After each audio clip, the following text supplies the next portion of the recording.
শরীর ভর্তি জ্বর সর্দি কাশি নিয়ে চলে আসলাম শিলিগুড়িতে মামাতো বোনের বার্থডে সেলিব্রেট করতে। জন্মদিনে বোন কি কি উপহার পেলো সেটা তো শেয়ার করবোই, সাথে শেয়ার করব ওর ফ্রেন্ডের দেওয়া একটা স্পেশাল লেটার, আর এটাতে কি লেখা আছে সেটাও তোমাদের সাথে শেয়ার করব। সো হ্যালো এভরিওয়ান, আমি পূজা চলে এসেছি আরো একটি ব্লগ নিয়ে। সকাল সকাল সবাই রেডি হয়ে চলে আসলাম বাস স্ট্যান্ডে। প্রায় বহুদিন পর আজ আমি শিলিগুড়িতে যাচ্ছি। লাস্ট কবে গিয়েছিলাম সেটাও ঠিক করে মনে নেই। আর হ্যাঁ, ব্লগটাও আমি অনেকদিন পরই ছাড়ছি, কারণ গলার অবস্থা এত খারাপ ছিল যে আমি ভয়েস ওভার দেওয়ারই সুযোগ পাচ্ছিলাম না। যাই হোক, বাস হোক বা ট্রেন, আমি কিন্তু সবসময় জানালার ধারেই বসতে ভালোবাসি। রাত থেকে আমার এত সর্দি লেগেছে যে বাসে উঠেই আমি আগে একটা সর্দির ওষুধ খেয়ে নিলাম। আর এদিকে আমার দিদা খাচ্ছে কলা, কারণ আমরা সকালে ঘর থেকে বের হওয়ার আগে কিছুই খেয়ে আসি, তাই আমিও একটা কলা খেয়ে নিলাম। আর হজম হওয়ার জন্য ফালাকাটার রাস্তা তো আছেই। এই রাস্তা দিয়ে যদি তুমি দই খেয়ে আসো তাহলে সেটা অটোমেটিকলি পেটে ঘোল হয়ে যাবে। পথেই এই মন্দিরটা আমার চোখে পড়লো। আমি তো কোনোদিনও এই মন্দিরটায় আসিনি, তাই তোমরা যদি কেউ এসে থাকো বা চিনে থাকো তাহলে অবশ্যই কমেন্টে জানিও। এভাবেই প্রায় 4 ঘন্টার মতন বাসে বসে থেকে ফাইনালি আমরা পৌঁছে গেছি শিলিগুড়িতে।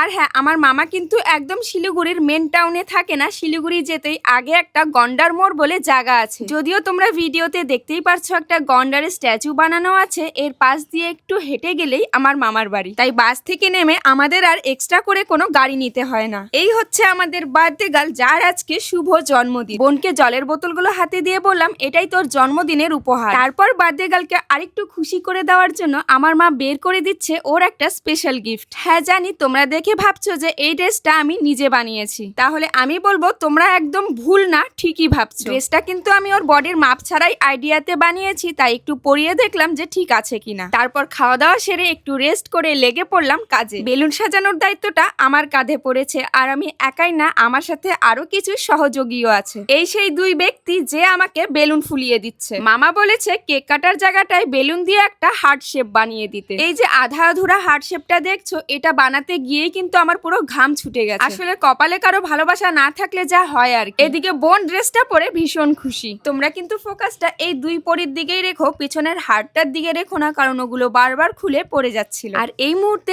আমার শরীরে জ্বর চলছে, তাই বিষয়টা বেশি গম্ভীর হওয়ার আগে আমি ঝটপট একটা জ্বরের ওষুধ খেয়ে নিলাম। সত্যি বলতে এমন একটা সিচুয়েশনে আমার একদমই ইচ্ছে করছে না যে নাইটি চেঞ্জ করে কিছু পরি। আমি কিন্তু অন্য ড্রেস এনেছিলাম জন্মদিনে পরার জন্য, কিন্তু শরীরের অবস্থা দেখে বাধ্য হয়ে এই কুর্তিটাই পরে নিলাম। এদিকে কেকের ডিজাইনটা দেখো একবার, সুন্দর না? আমার তো ভীষণ ভালো লাগছে। ফাইনালি সবাই চলে এসেছে, এখন হবে কেক কাটিং। তার আগে মামা সব বাচ্চাদের এই টুপিগুলো পরিয়ে দিল, যেটা দেখতে ভীষণ কিউট লাগছে। একে তো সর্দি, তার উপর মামা কি একটা হাতে ধরিয়ে দিল, না আমি এটার নাম জানি না এটাকে আমি চালাতে জানি। সবকিছু বেশ সুন্দরই চলছিল যতক্ষণ না আমার